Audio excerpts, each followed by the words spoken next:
আসসালামু আলাইকুম। আজকে আমি সেমাই আর ডিম দিয়ে মজাদার একটি নাস্তা তৈরি করে দেখাবো।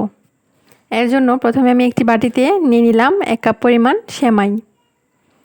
এরপর এর মাঝে দিয়ে দিলাম কিছুটা পরিমাণ নারিকেল।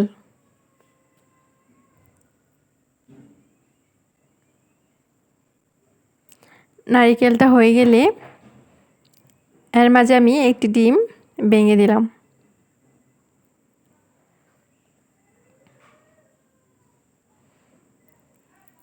ডিমটা দেওয়ার পর এখন আমি এর মাঝে দিয়ে দেব 1.5 কাপ পরিমাণ চিনি। এখন দিয়ে দিব 1 চিমটি পরিমাণ লবণ।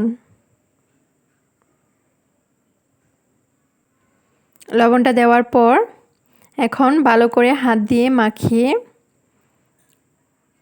সুন্দর করে মাখিয়ে নিব। আস্তে আস্তে সবগুলো উপকরণ একসাথে মিশিয়ে নেব। এর মাঝে আমি 2 চামচ পরিমাণ গুঁড়া দুধ দিয়েছি, সেটা দেখাতে পারলাম না, স্কিপ হয়ে গেছে। এই তো ভালো করে মাখানো হয়ে গেছে। এইভাবে মাখিয়ে নেওয়ার পর হাতে তেল লাগিয়ে নিলাম। তেল লাগিয়ে এইভাবে ঘুরিয়ে ঘুরিয়ে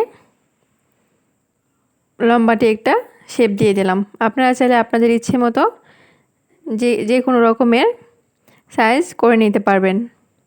এই তো এরকম করে সবগুলো পিঠা আমি তৈরি করে নিচ্ছি।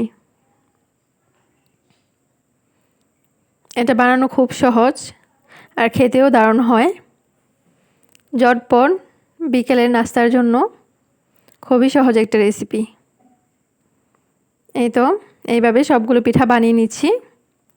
বানানো হয়ে গেলে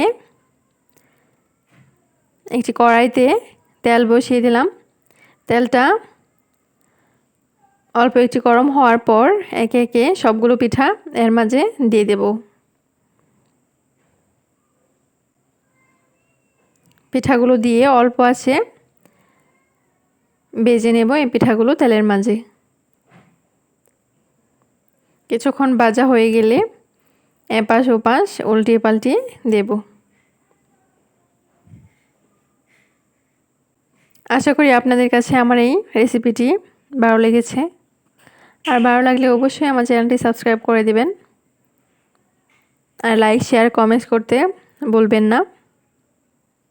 এই তো এক পাশ ভাজা হয়ে গেছে। এখন একটি কাঁটা চামচ দিয়ে অপর পাশও উল্টে দিচ্ছি। এভাবে উল্টে দেওয়ার পর যখন 2 সাইড হয়ে যাবে তখন এইভাবে উঠিয়ে নেব। উঠিয়ে নামিয়ে পরিবেশন করে নেব। এই পিঠাটা খেতে অনেক মজা। আমার পুরো ভিডিওটি দেখার জন্য অসংখ্য ধন্যবাদ। আল্লাহ হাফেজ।